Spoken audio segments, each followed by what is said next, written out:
The skill trap, how learning more makes you draw worse. Hello everyone, I'm Daisy, welcome to my channel. Today I want to talk about a problem that almost every art hobbyist or self-taught artist experiences, but rarely notices. How does obsessing over art techniques quietly slow down your artistic growth? And more importantly, how can ordinary art learners break out of this trap? It sounds contradictory, right? By common logic, techniques are supposed to improve your drawing, so why would they hold you back?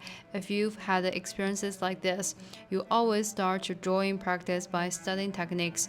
Your goal is always drawing realistically. Whenever you see someone draw better than you assume you lack skills or talent.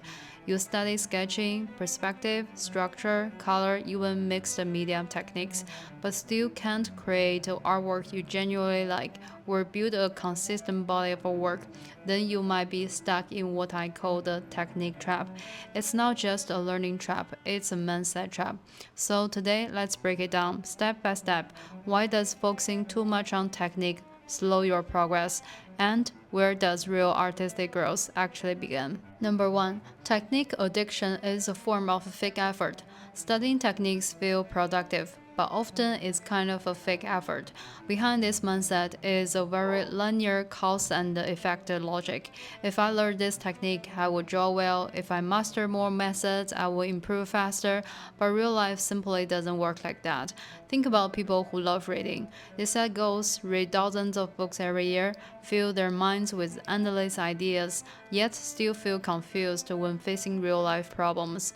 Why? Because more input doesn't equal more clarity. Over 2000 years ago, the Chinese philosopher Zhuangzi already gave the answer. He said, life is finite, knowledge is infinite. Using something finite to chase something infinite is dangerous. Applied to art, the meaning is clear. If you keep focusing only on technical input instead of creative output, you will always feel not ready, not good enough, and never build a complete artwork. Number 2. Focusing only on technical details prevents deeper thinking about art.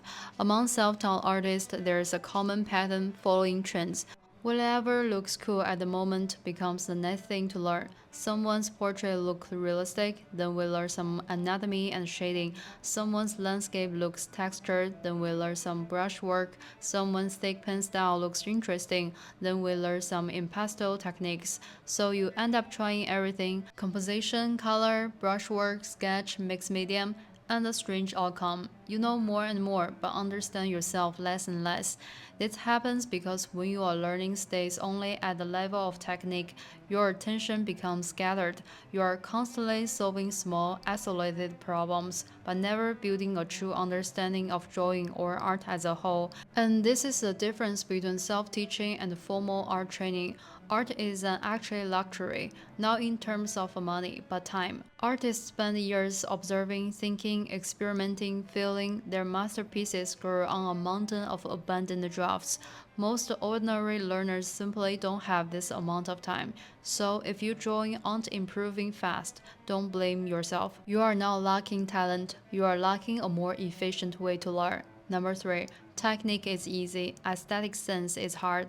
The reason technique is seductive is because it's quantifiable. Lines can be practiced, structure can be analyzed, perspective can be calculated, color can be copied. This creates a powerful illusion. If I just learn a little more, I will finally draw well. But technique solves only one question: how to draw. The real power of an artwork comes from deeper question: why do you want to draw? What do you want to pay attention to? How do you feel the world? What is your unique aesthetic and interpretation? This cannot be replaced by skill. Technique is the tool, not the purpose. When the order is reversed, you get a common symptom: more technique, less expression.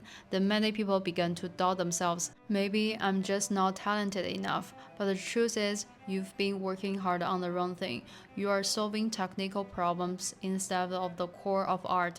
So how do you actually improve your art? Here are ways to break the technique trap.